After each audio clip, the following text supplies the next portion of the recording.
अध्याय 31 योजना। फो थान थोंग ने उन्हें गलत समझा और बिना बताए चले गए। कल रात उन्होंने बहुत ज्यादा शराब पी ली थी। उनके सिर में थोड़ा दर्द हो रहा था, उन्हें गर्मी लग रही थी और उन्होंने अपनी शर्ट खोल दी, जिससे उनकी टाई अस्त व्यस्त हो गई। कमरे से बाहर निकलकर खिड़की के सामने खड़ी होकर, जहां रात की हवा कुछ देर के लिए बह रही थी, उसे थोड़ा बेहतर महसूस हुआ। इवान। उसके पीछे से आई जानी पहचानी आवाज ने फू शेन शांग की पहले से ही शिथिल पीठ को अचानक सख्त कर दिया। सिर्फ एक अस्पष्ट पीठ के आधार पर वह बता सकती थी कि यह वही था, शायद सिर्फ वही। पीछे मुड़ी तो उसकी याद में अभी भी वही खूबसूरत चेहरा था, सिवाय इसके कि इस समय वह अपने शरीर का उपयोग सुमाच को सहारा देने के लिए कर रही थी, जिसने खुद को मौत के घाट उतार दिया था। उसके लंबे काले बाल थोड़े अस्त व्यस्त थे, थोड़े अस्त व्यस्त दिख रहे थे, लेकिन इससे उसकी मनमोहक सुंदरता पर कोई असर नहीं पड़ा। सुमाच ने भी उसे देखा, बहुत खुश होकर मुस्कुराई। फिर फू शेन शांग की निगाहों के नीचे, जो लगभग आग से जल रही थी, उसने सुहुईले की ठुड्डी को घुमाया और उसे उकसाने वाले अंदाज में चुमा। लेकिन सुहुईले ने बिल्कुल भी मना नहीं किया। फू शेन शांग के दोनों हाथ जकड़े और फिर तुरंत छोड़ दिए। फिर उसकी आंखों की गहराई में पहले से ही उदासीनता की झलक थी। मेरा पति गलत है, ठीक है, मेरे पति अब हिम्मत नहीं करेंगे। मेरे पति गलत थे, मेरे पति अब हिम्मत नहीं करेंगे। फोन की रिंगटोन, जिसे विशेष रूप से टोंग एन कू के लिए जबरन कॉपी किया गया था, ने चुप्पी तोड़ी।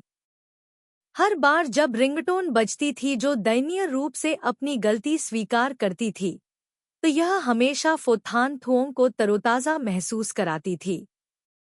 हेलो, फो थान थुओंग ने फोन उठाया। तुम कब वापस आओगे? टोंग एन कू ने जल्दी से पूछा। क्या हुआ? मुझे तुम्हारी बहुत याद आती है।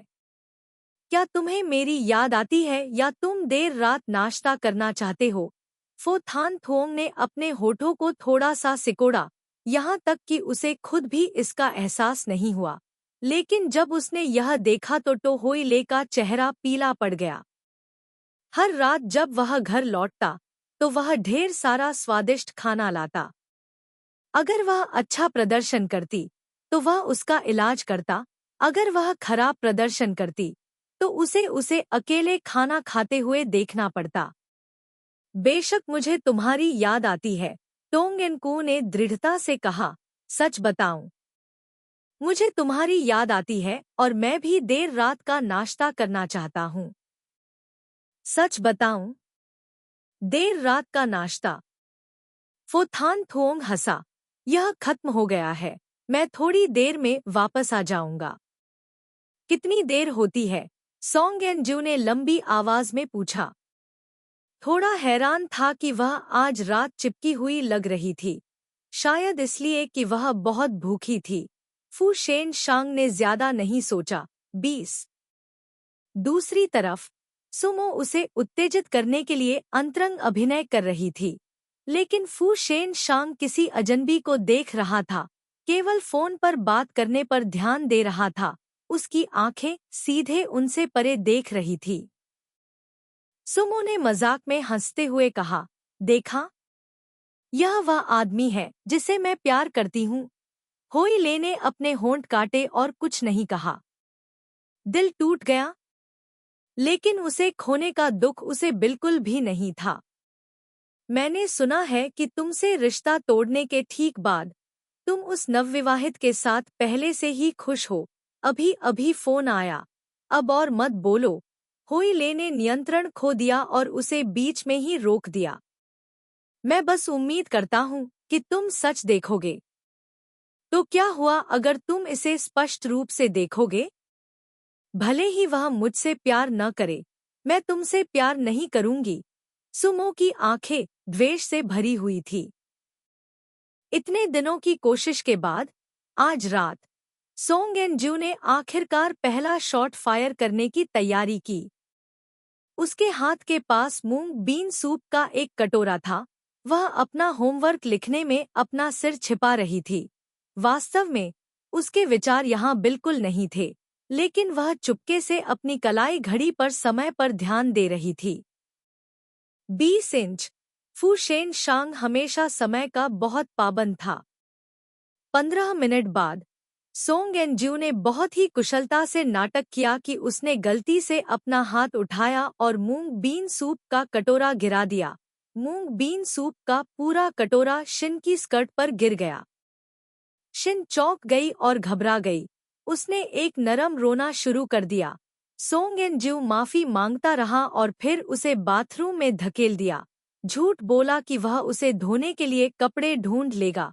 वास्तव में उसने चुपके से उसके द्वारा पहने गए सभी कपड़े छिपा दिए, यहाँ तक कि बाथरूम में एक तौलिया भी नहीं छोड़ा।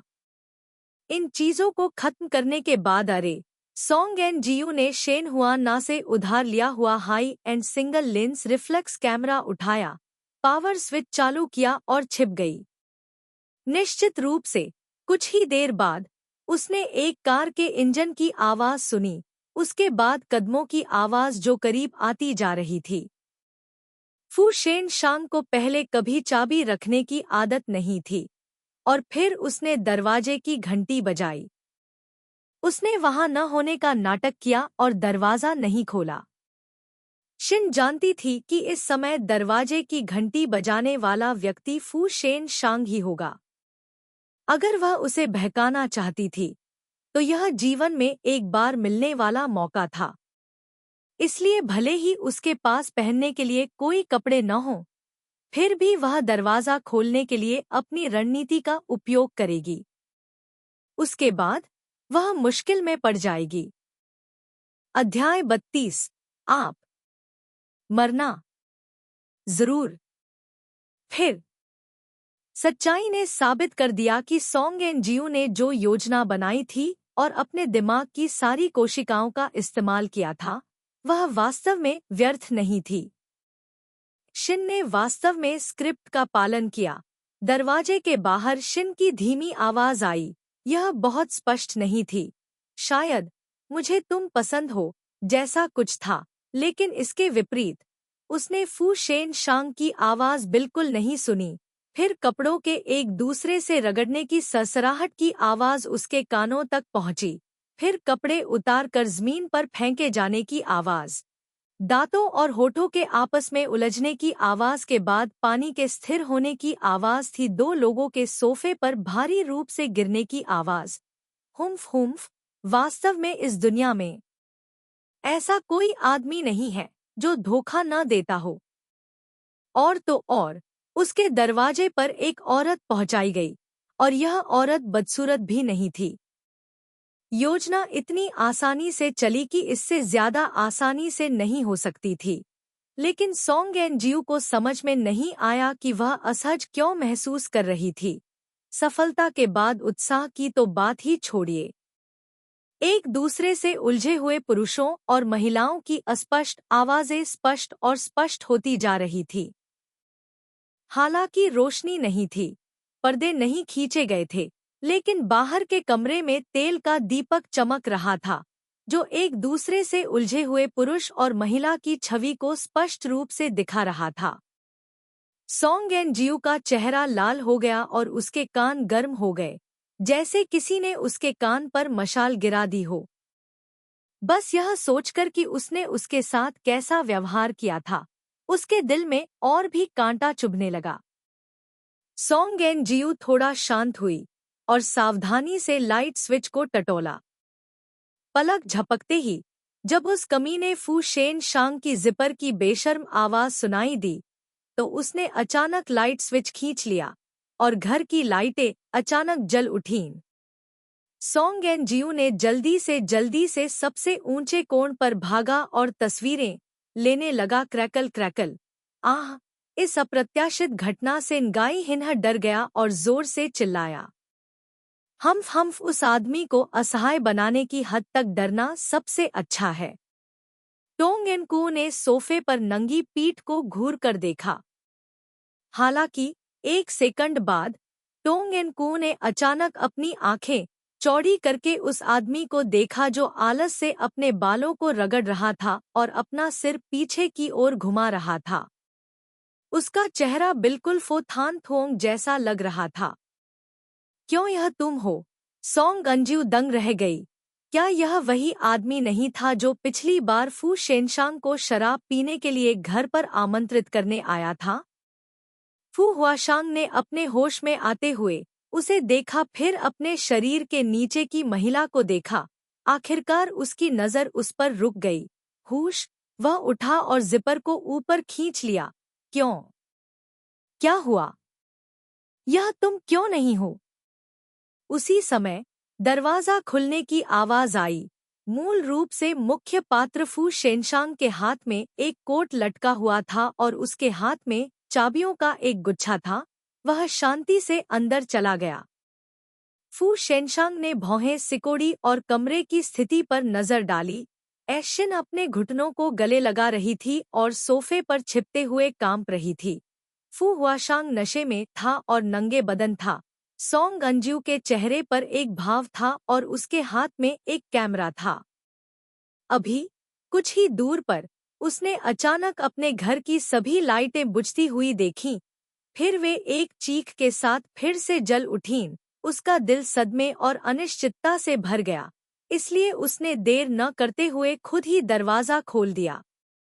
दरअसल अब तक वह हमेशा चाबी अपने साथ रखता था। वह बस चाहता था कि वह जानबूझकर दरवाजा खोले। इस समय उसने सभी सुरागों को एक साथ जोड़ा, आसानी से एक निष्कर्ष पर पहुंचा और सोंग एंजू पर व्यंग्य किया। यदि तुम इनमें से आधे विचारों को अपनी पढ़ाई में लागू कर सको तो तुम्हें 2 साल दोहराने की जरूरत नहीं पड़ेगी। हालांकि फू हुआ शेंग अभी इतना डरा हुआ था कि उसकी प्रतिक्रिया आधी धड़कन धीमी थी, लेकिन वह जल्दी ही इस अजीब बात को समझ गया। जिस महिला को उसने अभी अभी गले लगाया था और प्यार किया था, वह उसे फू शेन शांग समझती थी, लेकिन वह इस महिला को सोंग एंजू समझता था। टोंगएनकू के अचानक बाहर कूदने का क्या मतलब है? लानत है। होश में आने तक शराब पीने से ये बुरी चीजें हो सकती हैं। मैंने कहा कि मेरी किस्मत इतनी अच्छी क्यों है। मैंने अभी तक कोई कदम भी नहीं उठाया है, लेकिन टोंगएनजू अकेलेपन को बर्दाश्त नहीं कर सका और इसे मेरे दरवाजे पर लाने की पहल की। इसके अलावा एक बुरा प्रभाव मत छोड़ो। फू हुआ शेंग ने सोंग एंजू को देखा, नाराजगी महसूस करते हुए। दूसरी बहन, यह तुम्हारा पहला मौका है जब तुम दरवाजे पर आई हो, और तुम्हारा यह तोहफा पहले से ही बहुत खास है। तुम्हारी राय में क्या मैं इतनी बेशर्म हूँ? सोंग एंजू जमीन पर गिर पड़ी। उसने अपना सारा गुस्सा फू हुआ शेंग पर निकाला। मुझे लगता है कि तुम्हें यह वाकई पसंद है। गुस्सा होने के बाद उसने फू शेन शांग की तरफ देखा जो उसे शांति से देख रहा था, इतनी कोमलता और सहजता से मुस्कुरा रहा था कि कोई इसे फेंग हुआ पियरलेस कह सकता था। एक देश शीर्ष सुंदरता। सिर्फ एक नजर में सोंग एंजू को पता चल गया। खेल खत्म। वह मरना जरूर। पहले से। अध्याय 33। धीरे से दबाएं और धीरे धीरे दबाएं। रेफ्रिजरेटर से खनिज पानी की बोतल और कुछ घूंट पिया। उसकी आत्मा को ताज़ा किया और उसके बगल में बैठ गया। आपने कुछ भी नहीं कहा? कुछ समय के लिए, और वास्तव में अब इसे नहीं ले सकता। फू शेन शांग, मुझे एक अच्छा समय है। शरीर युद्ध के मैदान में पकड़े गए योद्धा जैसा था। फो थान थोंग ने मिनरल वाटर की बोतल को कसकर दबाया। उसकी आवाज बेहद कोमल थी। यह कैसे हो सकता है? मेरी बच्ची शायद ही कभी इस तरह से आपके लिए विचार मंथन और योजना बनाने के लिए अपनी जान जोखिम में डालती है। बेशक तुम्हें मुझसे प्यार करना होगा। टोंगएनकू क्रोधित हो गया और बोला, क्या तुम इतने अजीब नहीं हो सकते? आज रात का मामला मैंने तय किया था। क्या यह वैसे भी विफल नहीं हो जाता? फो थान थोंग हंसा। तो यदि फो हुआ सान मुझसे अधिक बदकिस्मत न होते और इस चाल में फंस जाते, तो क्या वे मुझे सफल होने देते? क्या तुम खुश हो कि मेरे पास एक और औरत है? सोंग एन जियू ने अपने होंठ सिकोड़े और कुछ नहीं कहा। सोंग एन जियू, क्या तुम दिमागहीन हो? एक वाक्य ने सोंग एन जियू को इतना गुस्सा दिलाया कि उसने लगभग उसके सारे बाल खींच लिए। दिमागहीन कौन है? अपने सिर से दर्द महसूस करते हुए फू शेन शांग ने उसकी तरफ देखा और धीमी आवाज में कहा, क्या तुम्हारा हाथ भी विकलांग है? सोंग एन जियू को अपने गुस्से को दबाने और अपनी ताकत वापस खींचने के लिए कई गहरी सांसें लेनी पड़ी। फू शेन शांग ने उसके हाथ से तौलिया लिया। अगर यह दिमागहीन नहीं है, तो क्या है? मैंने सिर्फ ऐसी पत्नियों के बारे में सुना है जो अपने पति का दिल जीतने के लिए हर संभव कोशिश करती हैं। क्या आपने कभी किसी ऐसे व्यक्ति के बारे में सुना है जो किसी दूसरी महिला को अपने पति के बिस्तर पर लाने के लिए इतनी मेहनत करता है और यहाँ तक कि यादगार तस्वीरें भी खींचता है? तुम सुंदर हो, अमीर हो, कोई बुरी आदत नहीं है, मुझसे 8 साल बड़े हो, मेरी अच्छी तरह से देखभाल कर सकते हो, मेरे साथ सख्त हो, और इसलिए भी क्योंकि तुम चाहते हो कि मैं सही रास्ते पर चलूं। मुझसे शादी करना इसलिए है क्योंकि तुम मुझे चोट लगने से बचाना चाहते हो। संक्षेप में, क्या कोई और चीज है जिससे तुम संतुष्ट नहीं हो? सोंग एन ज्यू ने अपने हाथों को आपस में मोड़ लिया, कुछ भी कहने में असमर्थ। तुम बूढ़े हो और अभी भी बच्चों से विद्रोही उम्र का खेल खेलना सीख रहे हो। तुम नासमझ हो या नासमझ, यह कमीना। अगर यह एक दिन में कुछ बुरा नहीं कहता तो क्या यह मर जाएगा? क्या यह मर जाएगा? आह! सोंग एन ज्यू इतना क्रोधित हुआ कि उसके सिर पर खून सवार हो गया और उसने बकवास कहा, क्या मुझे इसका पछतावा नहीं हो सकता? पछतावा? क्या तुम जानती हो कि पछतावा क्या होता है? सोंग एन जियू ने अपनी गर्दन सिकोड़ ली, चुपके से चिल्लाते हुए, लानत है। वह जानती थी कि आज रात वह निश्चित रूप से फू शेन शांग द्वारा रौंदे जाने से बच नहीं सकती, लेकिन वह शुरुआत का अनुमान लगा सकती थी, लेकिन अंत का अनुमान नहीं लगा सकती थी। ऐसा लग रहा था जैसे अभी उसकी आंखों में खतरा एक भ्रम था। बिना किसी गुस्से के लंबे समय तक चलने वाले चुंबन ने लगभग उसकी सारी हवा ले ली, जिससे वह सांस लेने में असमर्थ हो गई। उसके दांत और होंठ एक दूसरे से टकरा गए, अस्पष्ट निशान छोड़ते हुए।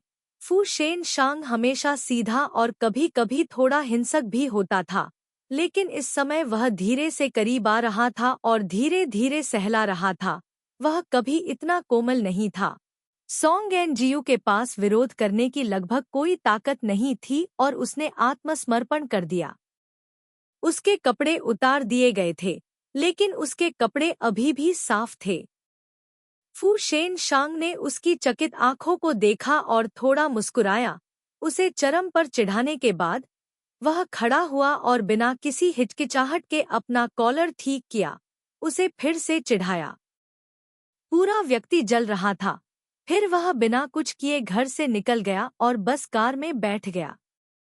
सोंग एन कू को उस बड़े अपमान पर प्रतिक्रिया करने में काफी समय लगा, जिससे वह वास्तव में उसे पीटने से ज्यादा परेशान थी। जो शरीर एक सेकंड पहले तक तप रहा था, अब ऐसा लग रहा था जैसे वह बर्फ की गुफा में गिर गया हो। कांपते हुए उसने अपने अपने कपड़े पहने, घुटनों को कसकर पकड़े और गेंद की तरह सिकुड़ गया। अध्याय 34। चिंता। हाँ, उसे इसका पछतावा था। पहले तो उसने सोचा कि सबसे बुरा नतीजा सिर्फ एक अग्निकुंड से दूसरे अग्निकुंड में जाना होगा।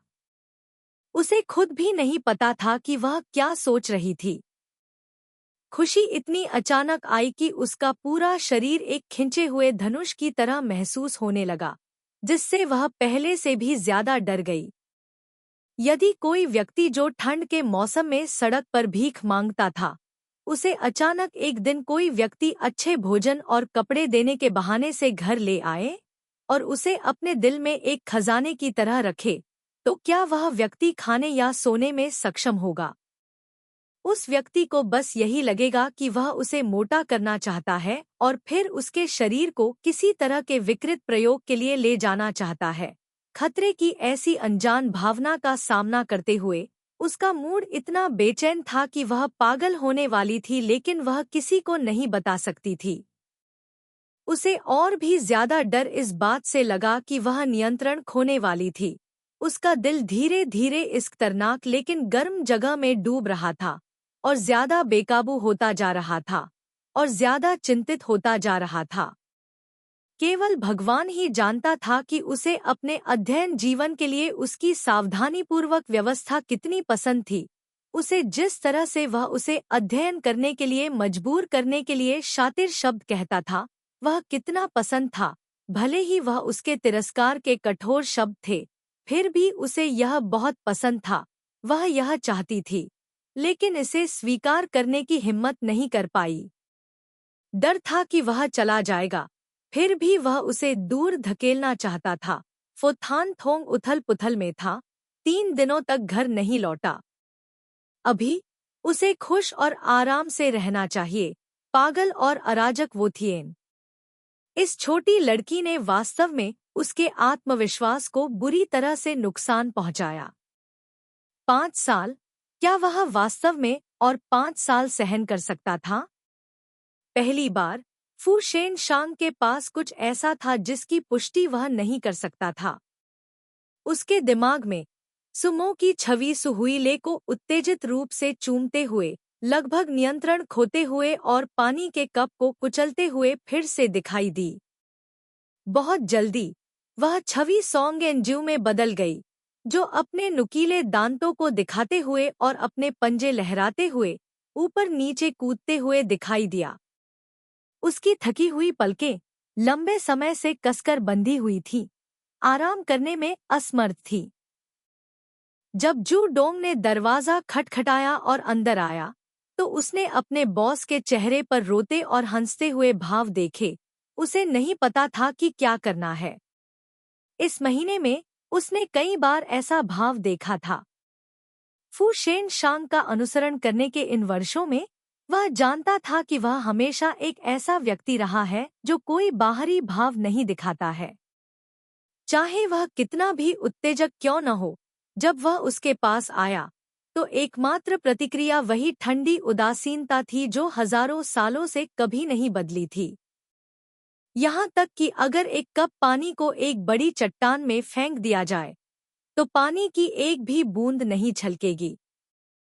एक ऐसे व्यक्ति को बनाने में सक्षम होने के नाते जो अपनी खुशी या उदासी नहीं दिखाता है, अक्सर इस तरह की मानसिक रूप से थका हुआ अभिव्यक्ति दिखाती है। ऐसा लगता है कि नया बॉस एक बहुत ही दुर्जेय चरित्र है। शांति कार की चाबी पकड़े हुए और 3 दिन बिना उसे पीटने के लिए वह अपने सिर पर कूद गई और टाइलें बहुत अधिक उत्साह हो गईं। ओरेड पर्दे को खिड़की के बाहर हवा से उड़ा दिया गया था और फिर से नीचे गिर गया था। इन दिनों भारी बारिश हो रही थी, लेकिन खिड़कियां बंद नहीं थी। लिविंग रूम में चलना एक अराजक दृश्य था जो अचानक था। फिर से सोफे पर मुड़ी हुई छोटी आकृति पर रुक गया। उसने अभी भी उस दिन के कपड़े पहने हुए थे। उसकी शर्ट के 2 बटन गायब थे क्योंकि उसने उस रात उन्हें नीचे खींच दिया था। उसकी सफेद गर्दन पर अभी भी उसके चूसने और काटने के निशान थे। इस समय वह चुपचाप लेटी हुई थी, बिल्कुल भी हिल नहीं रही थी। उसका चेहरा भयावह रूप से पीला था। फू शेन शांग का दिल अचानक ठंडा हो गया। वह जल्दी से चला गया, सोंग एन जियो के माथे को छुआ। यह इतना गर्म था कि यह भयानक था। वह उसे अस्पताल लाने के लिए कई लाल बत्ती से गुजरा। अंत में उसे आपातकालीन कक्ष में ले जाकर फू शेन शांग ने अपना कॉलर खोला और हांफने लगा। अध्याय 35 बर्फ तोड़ना। सोंग एन जियो ने अपनी आंखें खोली, 4 ट्यूब को जोड़ने के लिए अपना हाथ झटका, सफेद छत को देखा। उसकी आंखें सुस्त थीं। फू शेन शांग उसके सूखे फटे होठों को गीला करने के लिए एक रुई का फाहा इस्तेमाल कर रहा था। उसने उसे अपनी आंखें खोलते देखा, उसके सिर को छुआ। क्या तुम बुखार से मूर्ख हो? सोंग एनज्यू ने धीरे से अपनी गर्दन हिलाई। उसकी आंखें उसकी ओर चली गईं। एक छोटा सा चेहरा जो लगभग पतला था, एक जोड़ी आंखों की एक जोड़ी को प्रकट करता था, जो बहुत बड़ी लगती थी। एक पलक झपकते ही जब उन बड़ी आंखों ने उसे देखा, तो वे अचानक आंसू से भर गए। उन्हें चुपचाप नीचे बहने से रोकने में असमर्थ थे। भले ही वह पहली बार उसे देखती थी, वह पहले कभी नहीं देख रही थी। कंबल। अगर वह छोड़ना चाहता था, तो एक पलक झपकते ही उसे गाने के पीछे से कसकर गले लगाया गया। बस एक पल में उसकी पीठ गीली थी। एक पल में ऐसा लगा जैसे बर्फ टूटने की आवाज आई हो। फो थान थुओंग चौंका, धीरे से घूमा। उसके हाथ ने धीरे से उसके अस्त व्यस्त बालों को सहलाया। क्या यह सिर्फ इसलिए नहीं है कि मैं तुम्हें संतुष्ट नहीं कर सकता? यह इतना दुखद क्यों है? क्या तुम आज रात मुझे मुआवजा दे सकते हो? सोंग एनज्यू और भी दुखी होकर रोई। इस बार वह उत्तेजित थी। गु ने फू शेन शांग को बहुत दिलासा देने की पहल की। पिछले कुछ दिनों की चिंताएं कुछ भी नहीं रहीं। बहुत अच्छा। बुखार इतना अधिक था कि वह 7 दिनों के लिए एक कोमा में था और सभी डॉक्टरों ने मुझे बताया कि उसकी स्थिति महत्वपूर्ण थी। एंग का जन्मदिन। उनके पिता ने फू हुशेंग को एक स्पोर्ट्स कार दी, जो उस कंपनी के कुल मूल्य से भी अधिक महंगी थी, जो उसने अपनी मेहनत का मजाक उड़ाया था। वह नहीं कर सकता था। अभी तो मुझे नहीं पता कि उसे क्या सूझी कि वह यहाँ दौड़कर आ गई। उसने अभी सोचा था कि उसे छोड़ दिया जाएगा, और जब तक वह प्रतिक्रिया करती, उसका शरीर पहले ही प्रतिक्रिया कर चुका था। सेल फोन की घंटी ने चुप्पी तोड़ी। फू शेन शांग ने सेल फोन स्क्रीन पर प्रदर्शित 3 शब्दों फू झेंग जुन पर नजर डाली। उसकी अभिव्यक्ति अपरिवर्तित थी। पहले फोन उठाओ। अस्पताल का गलियारा। नमस्ते। हर बार जब आप फोन पर बात करते हैं, तो आप एक शब्द अधिक कहने पर मर जाएंगे। फू शेन शांग एक पल के लिए चुप हो गया। पिताजी, फू झेंग जुन ने स्पष्ट रूप से अभी भी बहुत असंतुष्ट होकर कहा, तुरंत मेरे लिए वापस आओ। फू शेन शांग ने भौहें सिकोड़ी। अभी नहीं। एनज्यू आपको नहीं छोड़ सकती।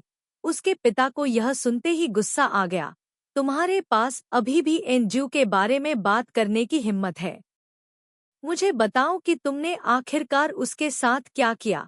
अभी कुछ ही दिन हुए हैं, और जो व्यक्ति अभी अभी आपातकालीन कक्ष में दाखिल हुआ है, उसने पहले ही उसकी गंभीर हालत की घोषणा कर दी है। फू शेन शांग को आश्चर्य नहीं हुआ कि फू झेंग जुन को पता चल जाएगा, लेकिन उस पल यह तुम्हारे साथ बहुत अन्याय है। तुमने कुछ भी नहीं किया। एक पल के लिए रुको। जब तक एन कू ठीक नहीं हो जाती, मैं उसे पिताजी से मिलने ले जाऊंगा। हम्फ, इसे आपके पिता की सहमति माना जाएगा। दोनों पक्षों ने एक एक कदम पीछे ले लिया। अध्याय 36। उपचार। संपादक। पक फोरम अस्पताल के कमरे में फू शेन शांग एनजीयू को दलिया के छोटे छोटे घूंट खिला रहा था। उसका मुंह लगभग सुन्न होने की हद तक सुन्न हो गया था। एक शाप शब्द, और वह उसे यह पीने के लिए भी दे रहा था। एनजीयू ने घृणा दिखाई। कुछ कप पीते हुए, अपनी बीमारी को अच्छी तरह से स्वीकार करो। जब तुम ठीक हो जाओगी तो मैं तुम्हें एक यात्रा के लिए घर ले जाऊंगा। सोंग एनजीयू ने अपना सिर संवेदनशीलता से उठाया। उसके मुंह में घर उनका लैंग शी युआन नहीं था। फू शेन शांग ने उसके विचारों को समझा। चिंता मत करो, यह सोंग परिवार नहीं है, नहीं लियांग परिवार, यह मेरा घर है। सोंग एनजीयू चौंक गई। उसका घर? उसका दिल घबरा गया था। अब तक वह फू शेन शांग की अज्ञात पृष्ठभूमि के बारे में सबसे ज्यादा चिंतित थी। वह अपने दूसरे चाचा फू जिंगशी के स्पष्टीकरण पर भी विश्वास नहीं कर पा रही थी। और यह भी उसकी चिंता का एक प्रमुख स्रोत था। क्या उसे आखिरकार इस धुंध को हटाना होगा? सोंग एन जियू बेचैन थी। कुछ चीजें थी, चाहे वह उन्हें समझाने की कितनी भी कोशिश करे। ऐसा कहने का मतलब यह नहीं था कि वह नहीं जानती थी। अब तक उसने खुद को बंद कर लिया था और अब उन चीजों के बारे में सोचने की जहमत नहीं उठाई। लियांग डोंग और झो जिंगई के उसके प्रति सम्मानजनक रवैये के बारे में सोचने की जहमत नहीं उठाई। उसके जन्मजात नेक स्वभाव के बारे में सोचने की जहमत नहीं उठाई। उसकी आलीशान कार और आलीशान घर के बारे में सोचने की जहमत नहीं उठाई। अब और सोचने की जहमत नहीं उठाई। उसका परिवार उसे इस तरह कैसे स्वीकार कर सकता था? यह देखकर कि उसका रंग रूप अच्छा नहीं था, फू शेन शांग ने अपना कटोरा नीचे रखा और अपने मुंह के कोने को पोंछते हुए कहा, चिंता मत करो, मेरे पास सब कुछ है। सुबह की धूप अंदर आ रही थी और इस समय फू शेन शांग का दुष्ट चेहरा कुछ हद तक दिव्य लग रहा था। हालांकि उसकी ठोड़ी पर बहुत ज्यादा बाल थे और उसकी भौहें भी थकान के निशान दिखा रही थी, लेकिन यह देखने में अच्छा नहीं लग रहा था। यह आदमी उसका पति था। उसने हमेशा सोचा था कि शादी एक व्यक्ति का मामला नहीं है और अंत में सिर्फ दो लोग ही नहीं होते जो दुख उठाते हैं। इससे पहले उसने कभी नहीं सोचा था कि वह एक दिन शादी करेगी, जब तक कि वह प्रकट नहीं हुआ, जबरदस्ती उसकी दुनिया में घुस आया, उन सड़ी हुई जमीनों को नष्ट करने के लिए अपना हाथ लहराया, फूल और घास लगाए, पानी और खाद दी, कभी कभी थोड़ी धूप दी और अनजाने में उन अतिरिक्त शाखाओं और पत्तियों को भी हटा दिया। जब सोंग एन जू 10वीं कक्षा में थी तो क्लास टीचर बेहद खूबसूरत थी, इसलिए वह भी बेहद सम्मानजनक होती और उसकी बातों को चुनिंदा तरीके से सुनती।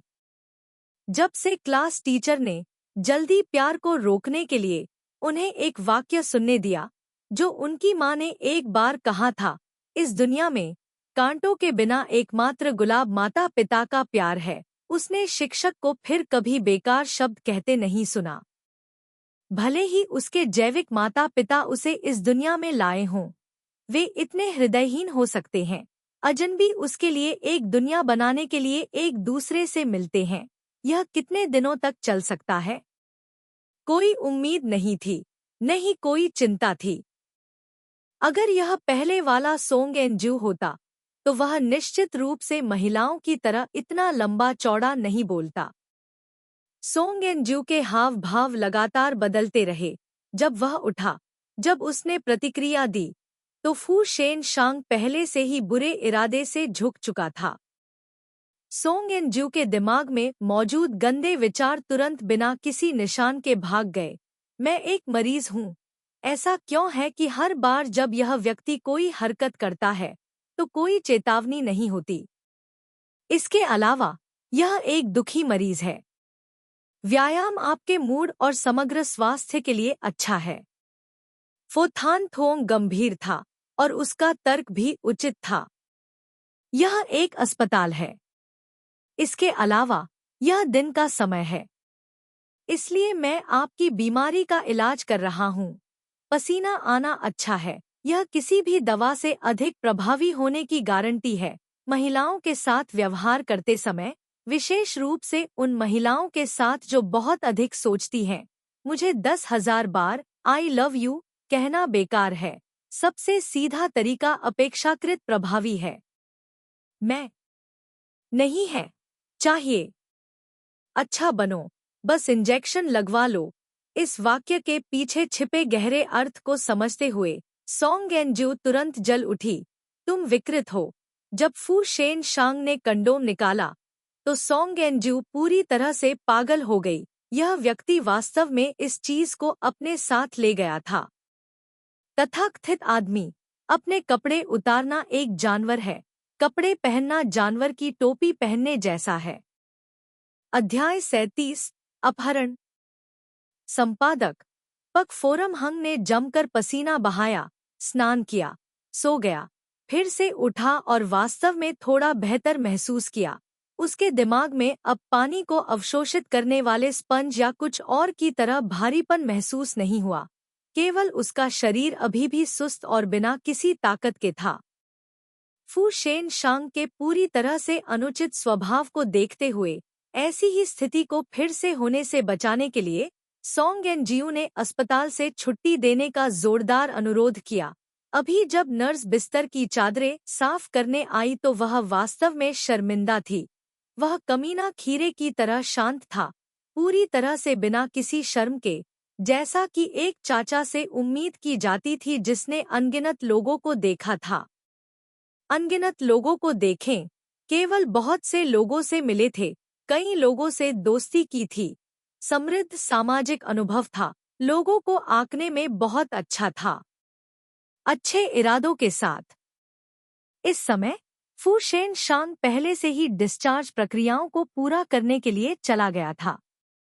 सोंग एन जियू ऊब गया था और अपने सेल फोन पर नजर गड़ाए हुए था। पूरे महीने के दौरान उसका जिंगशी से बहुत कम संपर्क था। वह नहीं जानती थी कि उसका सामना कैसे करना है, इसलिए वह उसे एक दिन में केवल एक बार ही टाल सकती थी। तभी उसने फू शेन शांग को यह कहते हुए सुना कि फू शेन शांग के सबसे बड़े भाई का परिवार फू के दादा के साथ ही रहता था और फू जिंगशी भी गर्मियों की छुट्टी के दौरान वापस आ गया था। अगर वह वहां जाती तो उससे टकराने की संभावना लगभग 90% थी।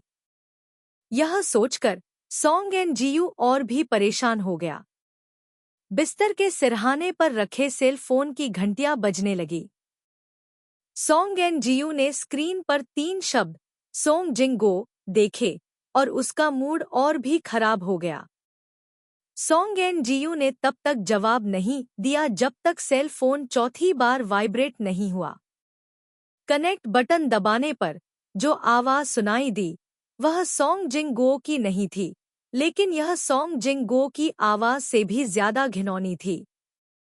सोंग एन जियू, तुम इंसान नहीं हो।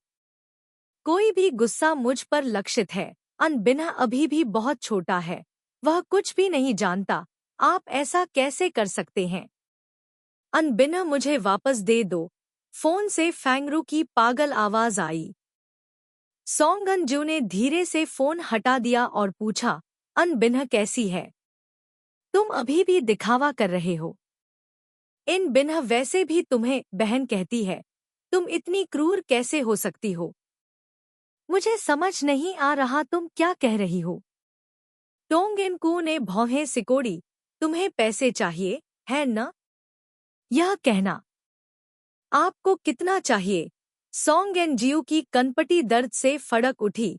उसने अपना गुस्सा दबाया और पूछा, आखिर इन पिंग को क्या हुआ?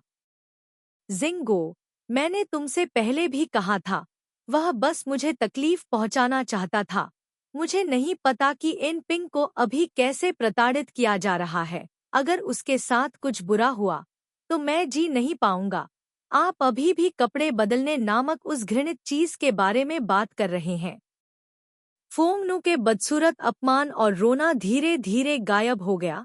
फोन के दूसरे छोर पर टोंग हंग कोक की आवाज आ रही थी, आनकू, इस बार तो तुम सचमुच बहुत आगे निकल गए। अब वापस आ जाओ। पिता बहाना कर सकते हैं कि ऐसा कभी हुआ ही नहीं। मुझे समझ नहीं आ रहा कि तुम लोग क्या बात कर रहे हो। क्या आप मानव भाषा नहीं समझ सकते? टोंग एन कू ने अंततः नियंत्रण खो दिया। तुम जानवर हो। तुम्हें क्या लगता है तुम किससे बात कर रहे हो? मैं तुमसे कह रहा हूं। मैंने बहुत सारी अच्छी बातें कही हैं, लेकिन तुम अभी भी बहुत जिद्दी हो। हमारे पिता पुत्र के रिश्ते को याद न रखने के लिए मुझे दोष मत दो। तो क्या हमारा रिश्ता अभी भी पिता पुत्र जैसा है?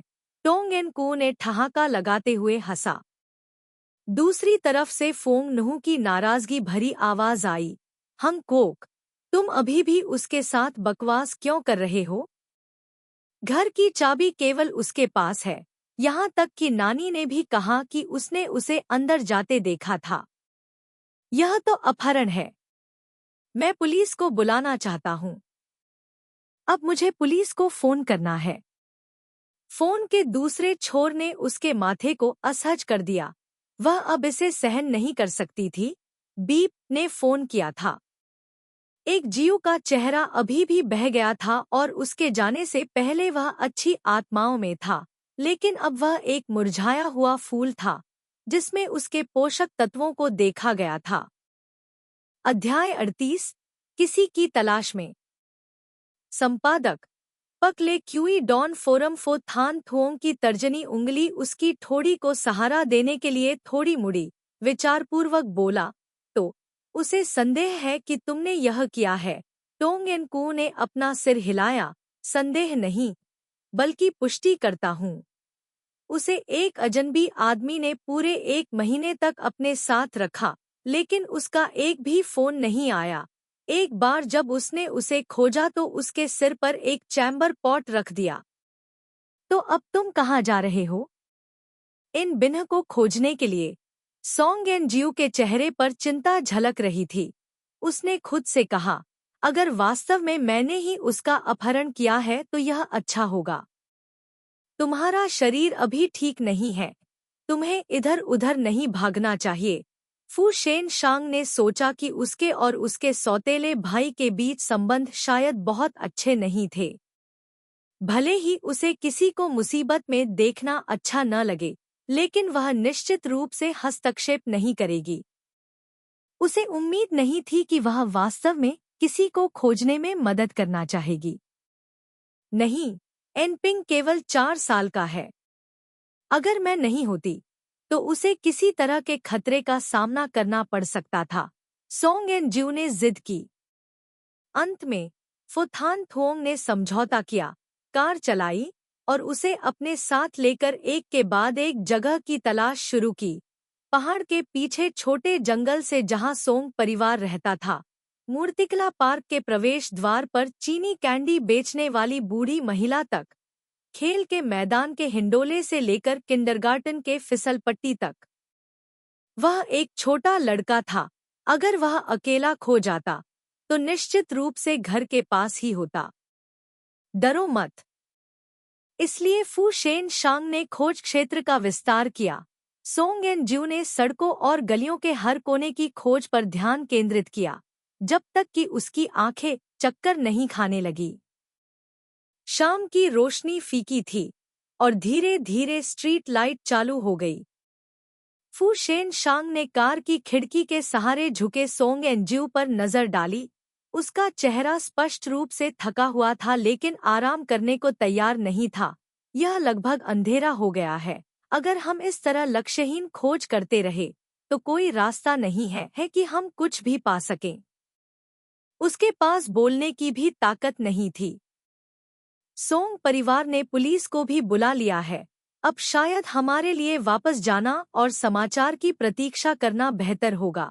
इसके अलावा आपको उन्हें स्पष्ट रूप से समझाना चाहिए कि यह आपका काम नहीं है, अन्यथा अगर उनका ध्यान आप पर होगा तो लड़के को ढूंढने में देरी होगी। फोथान थोंग ने शांतिपूर्वक विश्लेषण किया, केवल शब्दों की बर्बादी हो सकती है। एनज्यू ने अपने सेल फोन को स्क्रॉल किया और आखिरकार सोंग जिंग गो के नंबर पर पहुंच गया। जैसे ही वह कॉल बटन दबाने वाला था, मानो वह अभी अभी किसी चीज के पास से गुजरा हो, सोंग एनज्यू की आंखें अचानक चमक उठीं। 1 मिनट रुको, वापस मुड़ो। क्या हुआ? शेंगजिन स्कूल के गेट पर वापस जाओ। तुम यहाँ से वापस नहीं मुड़ सकते। सोंग अंजू केवल जलते हुए जुनून के साथ फू शेनशांग के शेंगजिन की ओर वापस जाने का इंतजार कर सकता था। वह दौड़कर पास गया और देखा, और सचमुच वहां एक बच्चा खड़ा था जो काउबॉय चौगा पहने हुए था, छोटे सफेद पंखों वाली एक नीली अराले टोपी और एक बैकपैक जिस पर कई डोरेमोन चित्र छपे थे, जो उसके शरीर से बहुत बड़ा था, वहां खड़ा था। सोंग अंजू जल्दी से कार से बाहर निकला, और जब फू शेनशांग ने उसे वापस खींच लिया तो वह कुचलने ही वाला था। जल्दबाजी मत करो, थोड़ा शांत हो जाओ। बच्चे को डराओ मत। सोंगेन-कू ने सिर हिलाया, मुझे पता है। यह कहने के बाद वह दौड़ा और पूरे वेग से चिल्लाया, सोंगेन बिन्ह, मुझे मरना होगा। अगर तुम मेरी टांगे नहीं तोड़ोगे तो मैं तुम्हारा चचेरा भाई बन जाऊंगा। फू शेन शांग ने अपना माथा ऊपर उठाया, उसकी बातें अनसुनी करते हुए। सोंगेन पिंग के दोनों छोटे हाथ पहले से ही इलेक्ट्रिक स्कूल के गेट से चिपके हुए थे। जब उसने अपने पीछे से आवाज सुनी तो वह तुरंत खुशी से घूमा, छोटे छोटे कदम उठाते हुए कूदने लगा। बहन, सोंगेन-जू ने छोटे लड़के के नितंब पर जोरदार थप्पड़ मारा। तुम अभी भी हंसने की हिम्मत रखते हो। सोंगेन पिंग को मार खाने की परवाह नहीं थी। उसने जल्दी से बैग को पीछे से आगे की ओर खींचा, अंदर की सारी चीजें निकालीं और उन्हें सोंगेन-जू की छाती में ठूंस दिया। चॉकलेट स्वादिष्ट है, कैंडी स्वादिष्ट है, आलू के चिप्स स्वादिष्ट हैं। यह भी स्वादिष्ट है, यही तुम्हें सबसे ज्यादा पसंद है। किताबें, मुझे पढ़ने दो। सोंगेन पिंग का छोटा सिर बैग में लगभग दब गया था। हर चीज को बाहर निकालने में बहुत मेहनत करनी पड़ी, जब तक उसकी सांस फूलने लगी। अंत में सब कुछ संभालने के बाद उसने खुशी से एन-जू की गर्दन को गले लगाया। बहन, मुझे तुम्हारी बहुत याद आती है। तुम वहां नहीं हो और मेरे साथ खेलने वाला कोई नहीं है। तुम्हें वहां अकेले दौड़ने किसने दिया? क्या आप जानते हैं कि आपका परिवार कितना चिंतित है? टोंगेन-कू का चेहरा गंभीर था। लेकिन मेरी बहन कभी वापस नहीं आई। वह लंबे समय से वापस नहीं आई है। टोंगेन बिन्ह के आंसू उसके चेहरे पर बह रहे थे। तुम बदबूदार बदमाश हो। टोंगेन-कू ने सूंघकर छोटी एन बिन्ह को गले लगा लिया। बहन, तुम क्यों रो रही हो? क्या तुम्हें भी एन बिन्ह की याद आती है? तुम्हारा सिर याद आता है। अध्याय 39, आप मेरे जीजा हैं। संपादक पक फोरम। जैसे ही उसने टोंगेन-कू को अपना सेल फोन निकालते देखा, छोटे एन बिन्ह ने तुरंत सेल फोन छीन लिया और उसे अपनी छाती से कसकर चिपका लिया। उसका चेहरा रोने के लिए तैयार था। बहन, आप क्या कर रहे हैं? इसे मुझे वापस दे दो। बहन, उस पेंगोलिन को मुझे लेने मत आने दो। पीली फलियां नीचे लुढ़क गईं। बाबा, उच्चारण बाबा, चा, बाबा के समान, तेते, जिसका उच्चारण मामा, माँ की तरह होता है। मामा, बोलना सीख रहे बच्चे की तुतलाती आवाज सोंगेन-जू ने हल्के से खांसते हुए कहा, रोना बेकार है, इसे बाहर निकालो। फो थान थोंग पास आया। इसे भूल जाओ, अभी जल्दी करने की कोई जरूरत नहीं है। दोनों बहनें एक साथ इकट्ठी हुईं। शुरू में लगा कि सोंगेन-जू अपने छोटे भाई से बहुत नफरत करता है, लेकिन अचानक लगा कि उनके बीच रिश्ता खराब नहीं है। सोंगेन-जू ने उसे घूर कर देखा। तुम जल्दी में क्यों नहीं हो? क्या होगा यदि वे मुझे ढूंढते हुए आएं और कहें कि मैंने किसी का अपहरण कर लिया है? यानी गवाह और सबूत मौजूद है। फो थान थुओंग हल्के से मुस्कुराया, तो क्या हुआ? मेरे यहाँ होने पर, भले ही आपने वास्तव में उसका अपहरण कर लिया हो, वह आपको हिला नहीं पाएगा। टोंगेन-कू। इस आदमी ने वास्तव में बोलने की हिम्मत की, लेकिन यह सुनने के बाद उसे वास्तव में राहत महसूस हुई। अब अगर वह उसके लिए नहीं होता तो उसे नहीं पता होता कि वह इन पिंग को कैसे ढूंढ पाती। एन-जू ने अपनी सारी चीजें अपने बैग में रख ली और छोटी एन पिंग को गले लगाना चाहती थी, लेकिन वह खुद को रोक नहीं पाई और लगभग गिर गई। सौभाग्य से उसकी पीठ के पीछे एक जोड़ी हाथ थे जो उसे सहारा दे रहे थे। बड़े और छोटे बच्चों को उसकी बाहों में सुरक्षित रूप से पकड़े हुए थे। छोटी एन पिंग ने तुरंत अपना सिर एन-जू के कंधे पर टिका दिया और फू शेन शांग को देखने के लिए अपना सिर बाहर निकाला। उसकी काली, चमकती हुई आंखें सतर्कता से भरी हुई थी। बहन, माँ ने कहा कि तुम एक आदमी के साथ भाग गई हो और अब तुम्हें एन पिंग की जरूरत नहीं है। बहन, क्या वह आदमी है? सोंग एन जियू बार बार पसीना बहा रही थी। वास्तव में समझ नहीं पा रही थी कि कैसे समझाए। फू शेन शांग ने छोटे लड़के के छोटे से सिर को छुआ। मैं तुम्हारा जीजा हूँ। सोंग एन जियू। जियो एन पिंग ने सिर हिलाया जैसे कि यह असली हो। एन जियू चुप रही। किस लिए सिर हिलाया? मैं समझी। जियो एन पिंग ने लंबे समय तक सोचा कि यह कैसे व्यक्त किया जाए। जीजा वह व्यक्ति है जो आपके साथ अच्छा व्यवहार करेगा। फू शेन शांग अच्छे मूड में था। हाँ, तुम सही हो। इधर आओ जीजाजी, गले लग जाऊं मैं। मेरी बहन मुझे गले नहीं लगा सकती।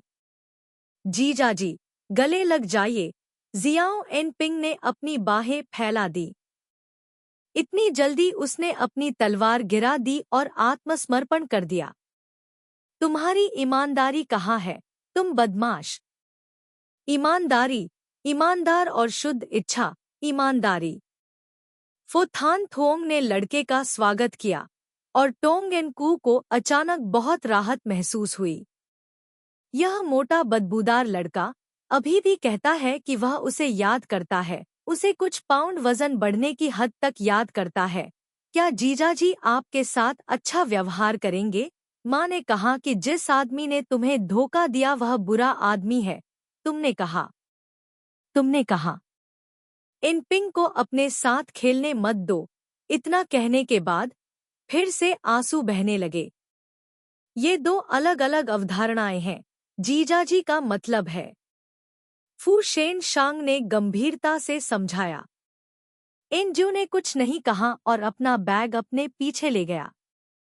उन दोनों के बीच बहुत सहज बातचीत हुई। कार में फू शेन शांग ने अपनी शंकाएं व्यक्त की। वह केवल 4 साल का बच्चा है, वह इतनी दूर कैसे भाग सकता है? सोंग एन ज्यू ने सो रहे छोटे एन पिंग को गले लगाया और लापरवाही से जवाब दिया, जब तक आप किसी को रास्ते में खींचते हैं और कहते हैं, आंटी, मैं खो गया हूँ। मेरा घर शेंग जिन मिडिल स्कूल में है। कोई ना कोई उसे जरूर वहां ले जाएगा जहां वह जाना चाहता है। फू शेन शांग के चेहरे पर प्रशंसा झलक रही थी। यह बच्चा बहुत होशियार है। मैंने उसे सिखाया, टोंग एन कू ने गर्व से कहा। एक पल में फो थान थोंग का चेहरा काला पड़ गया। बच्चे को घर से भागना सिखाने का कोई मतलब नहीं है। सोंग एन ज्यू, तुम सच में? यह जानते हुए कि उसने गलत बोला है, सोंग एन ज्यू ने अजीब तरह से अपना सिर खुजलाया। अगर तुम कुछ गलत करते हो तो तुम जी नहीं सकते। अगर तुम यह जानते हो तो तुम्हें लड़के को नहीं सिखाना चाहिए था। लेकिन उस समय उसने उसे अपनी वीरता के इतिहास के बारे में तभी बताया जब वह छोटी थी। कौन जानता था कि लड़का इसे सीखेगा और इसका इस्तेमाल करेगा, जिससे वह एक पत्थर उठाकर अपने ही पैर पर मार लेगी। अध्याय 40, ऐसा पति होना। संपादक पक फोरम। अगर पहले यह सिर्फ स्वीकृति थी, तो अब फू शेन शांग ने छोटी एन पिंग को पूरी तरह से जीतने के लिए रात के खाने का इस्तेमाल किया। ऐसे उपवास करने वाले बच्चे को आग्रह करने या खिलाने की जरूरत नहीं थी। उसने अपने आप ही 2 कटोरी चावल खा लिए। रात के खाने के बाद दोनों बहनें तातामी चटाई पर बैठकर बातें करने लगीं। बीच में चौकोर मेज पर खाने के बाद तरह तरह के स्वादिष्ट नाश्ते रखे हुए थे। सोंग एन ज्यू ने लगातार कंपन से बचने के लिए बहुत पहले ही अपना फोन बंद कर दिया था। छोटी एन पिंग ने एक ऊब और नाराजगी भरी अभिव्यक्ति दिखाई। बहन, मुझे गणित की समस्याएं हल करना पसंद नहीं है। कल मैंने गणित का सवाल गलत किया था और आपने मुझे बेवकूफ कहकर डांटा था। सोंग एन ज्यू ने बहुत अच्छे से समझा। मैं भी।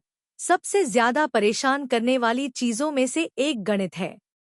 मैं होमवर्क नहीं करना चाहता, इतना सारा होमवर्क। मैं भी यह नहीं करना चाहता। आपने मेरे लिए एक शिक्षक को बुलाया। मैं होमवर्क लिखने के बाद खेल नहीं सकता।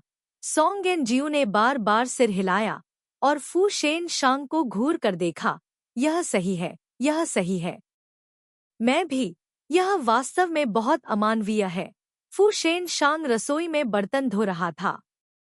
उसे आखिरकार समझ में आ गया कि इन दो बच्चों के बीच दोस्ती कैसे बनी। सोंग एन जियू ने अपनी ठुड्डी उठाई, छोटे एन पिंग के चेहरे पर मांस को दबाते हुए। अरे, तुम घर कब जाने की योजना बना रहे हो? तुम्हारे माता पिता चिंतित होंगे। छोटा लड़का सोंग जिंग गो का अनमोल खजाना है। इस समय वह उसे ढूंढने के लिए नरक में जा सकता है। वह उसके लिए जल्दी में नहीं थी। वह बस माता पिता की अपने बच्चों के लिए चिंता को समझती थी। छोटी अन बिन्ह ने थोड़ी ईर्ष्या के साथ फो थान थुओंग को देखा। बहन, क्या तुम अन बिन्ह को भगाना चाहती हो? क्या तुम्हें अपने जीजा पसंद है लेकिन अन बिन्ह नहीं? तोंग अन कू ने अपनी आंखें घुमाईं।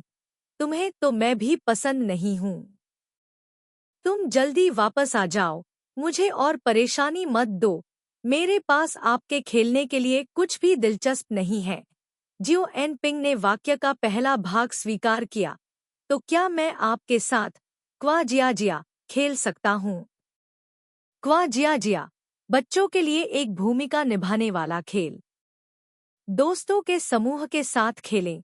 परिवार के किसी सदस्य की भूमिका निभाएं, जैसे पिता, माँ, पालतू। सरल प्रॉप्स का उपयोग करें या शायद बिना किसी प्रॉप्स के परिवार में वयस्कों की दैनिक गतिविधियों की नकल करें, जैसे खाना बनाना, बच्चों की देखभाल करना, शादी करना। क्या क्या मैं कर सकता हूँ? क्या यह ठीक है, बहन? नन्हे एनपिंग ने उसकी बाह पकड़ी और उसे हिलाया। अनपिंग के साथ खेले हुए मुझे बहुत समय हो गया।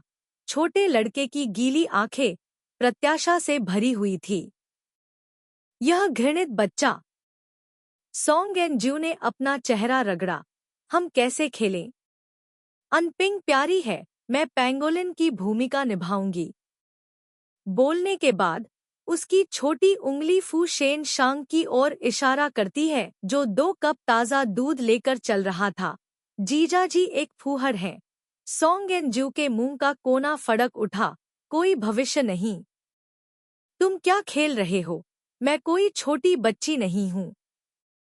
खेल बदलो। फू शेन शांग ने उसे ताज़ा दूध दिया। यह खेल बहुत दिलचस्प है।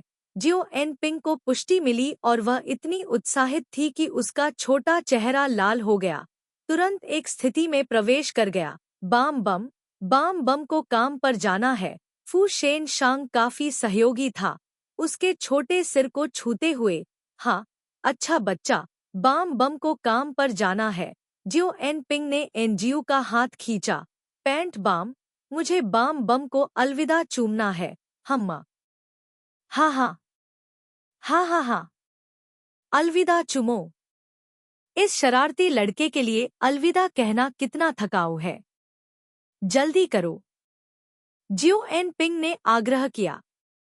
फू शेन शांग ने इत्मीनान से उसकी ओर देखा। सोंग एन जियू ने अपने बाल बिगाड़े। मुझे मार डालो, तुम दोनों कमीने। फू शेन शांग, क्या तुम इतनी भोली नहीं हो सकती? मुझे ऐसा नहीं लगता। भले ही वह भोली न महसूस करती हो, लेकिन ऐसे पति के साथ वह और क्या कह सकती थी?